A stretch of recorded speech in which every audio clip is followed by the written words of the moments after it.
15 अगस्त 2020 Colorado के Denver city के north ट्रकी street पर गॉर्डन किंग नामक एक पुलिस ऑफिसर पेट्रोलिंग कर रहे थे। अचानक से जैसे उन्होंने अपने बाईं तरफ देखा तो वहां पर उन्हें एक घर में आग लगी दिखी। उन्होंने साथ के साथ इमरजेंसी सर्विसेज को कॉल किया और आग को बुझाने की तरफ बढ़े, लेकिन वो आग को बुझा नहीं पाए क्योंकि एक्सट्रीम हीट की वजह से उसके पास नहीं जा पा रहे थे।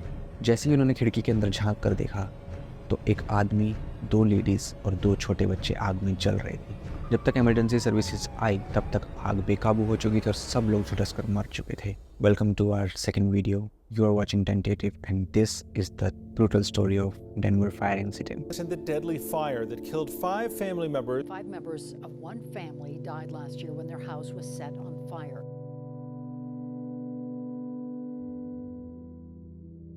So guys, हमारी कहानी शुरू होती है 15 अगस्त 2020 रात के 3 बजे। डेवल परिवार एकदम शांति से सो रहा था। इस परिवार में शामिल थे 29 साल के दजिब्रिल, उनकी 23 साल की वाइफ अजा, उनकी 22 महीने की छोटी सी बेटी खरीजा, दजिब्रिल की 25 साल की बहन हसन और उनकी छोटी सी 6 महीने की बेटी हवा बे।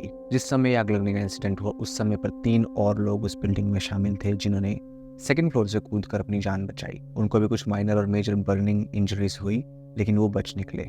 आग बुझने के बाद इन सभी विक्टिम्स को हॉस्पिटल में ट्रांसफर किया गया, जहां पर उनको डेड ऑन अराइवल घोषित कर दिया गया। नेक्स्ट मॉर्निंग जैसे ही इन्वेस्टिगेटर्स ने इन्वेस्टिगेट करना शुरू किया, उन्हें पता चला कि ये आग नॉर्मली नहीं लगी थी, ये आग किसी ने लगाई थी।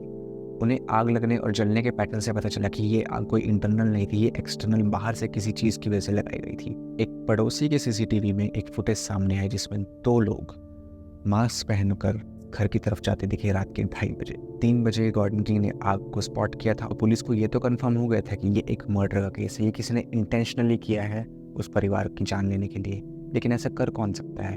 इन्वेस्टिगेटर्स ने सोचा कि अगर ये मर्डर केस है तो ज़रूर इस घर तक पहुंचने के लिए किसी ने गूगल की या गूगल मैप्स की इन्फॉर्मेशन ली होगी, जो कि उनकी बात सच भी निकली। उन्होंने पुलिस के साथ मिलकर गूगल से ये डिमांड की कि इस घर की लोकेशन पिछले 15 दिन में जिस जिस लोगों ने सर्च किया है उन्हें वो लिस्ट चाहिए। लेकिन गूगल ने ये सब कुछ इन्फॉर्मेशन देने से मना कर दिया। उन्होंने अपने यूज़र्स की डेटा प्राइवेसी का हवाला देते हुए कहा कि हम ये लिस्ट प्रोवाइड नहीं कर सकते। जब बाद में मीडिया और पुलिस ने उन पर प्रेशर बनाया तो उन्होंने सिर्फ आईपी एड्रेस देने के लिए हाँ कर दी। तो जैसे ही इन्वेस्टिगेटर्स और पुलिस को ये आईपी एड्रेसेस मिले तो उन्होंने अपनी जांच को थोड़ा नैरो डाउन कर दिया।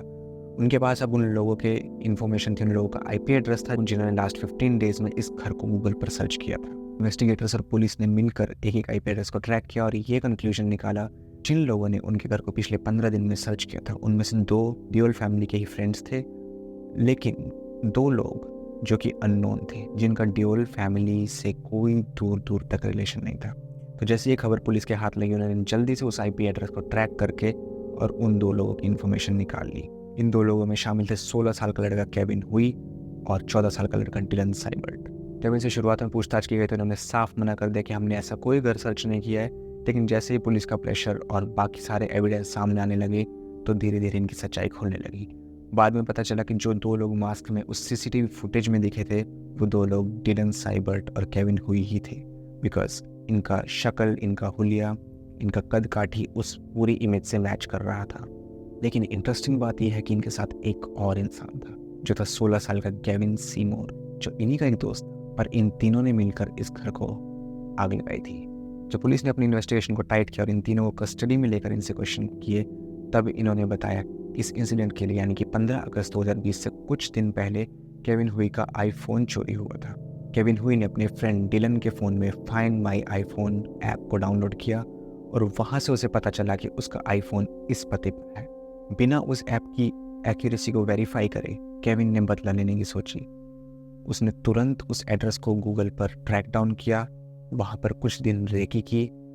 कुछ दिन तक वो वहाँ पर जाकर देखता रहा कि माहौल क्या है, कौन कौन यहाँ पर रहते हैं। जैसे उसे पता चला कि वहाँ पर ड्यूअल फैमिली रहती है, केविन ने अपने दोनों दोस्तों के साथ मिलकर बदला लेने की प्लानिंग करी और इनकी चैट्स जो कि पुलिस ने रिकवर की इनके फ़ोन से, इनके टैबलेट से, उससे भी साफ पता चलता है कि ये लोग कितनी बेरहमी से इन लोगों से बदला लेने वाले थे, जिन्होंने कुछ किया भी नहीं था, जिनका कोई कसूर भी नहीं था।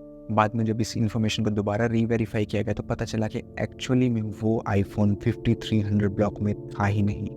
इनको जो इन्फॉर्मेशन मिली थी वो आउटडेटेड थी, वो किसी टाइम में 5300 ब्लॉक के आसपास था, लेकिन उस टाइम पर वो आईफोन 5300 ब्लॉक में था ही नहीं।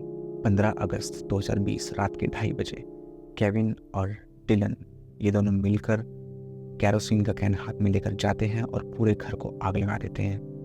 उसके बाद से इन तीनों पर मुकदमा शुरू हुआ। जब इनका ये क्राइम प्रूव हो गया तो 2022 में डिलन साइबर्ट, जो कि 14 साल का था, उसे एक जुवेनाइल कस्टडी में रखा गया और उसे 7 साल की सजा सुनाई गई। तो 2029 में उसके बाहर आने की उम्मीद है। वहीं गेविन को भी सेकंड क्लास ऑफेंस की मर्डर का दोषी मानते हुए 40 साल की सजा सुनाई गई। अब जो हमारी कहानी का मेन कल्पिट है केविन हुई, उसे भी 60 साल की सजा सुनाई गई। सो गाइस, ये कहानी हमें बताती है कि हम पूरी तरीके से इन्फॉर्मेशन या फिर पूरी तरीके से इंटरनेट पर डिपेंड नहीं रह सकते। तो आप देख सकते हैं कि एक ऐप की छोटी सी इनएक्यूरेसी की वजह से एक पूरा का पूरे परिवार, जिसमें 2 बच्चे भी शामिल थे, जिंदा जलकर राख हो गया। तो हम पूरी तरीके से टेक्नोलॉजी पर डिपेंड भी रह सकते हैं। और एक जो गुस्से और बदले की भावना है, जो हमारे अंदर की फीलिंग है कि हमें उससे बदला लेना है, उससे गुस्सा है, ये किसी ना किसी का नुकसान ही करके रहती है। या तो ये सामने वाले का नुकसान करती है, हमारा खुद का नुकसान करती है।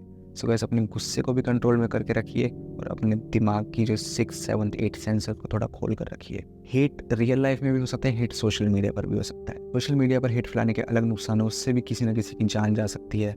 और अगर आपको जानना है कि सोशल मीडिया पर हेट की वजह से कैसे एक लड़की ने अपनी जान गंवाई थी, तो इस वीडियो पर क्लिक करके देखिए। Thank you.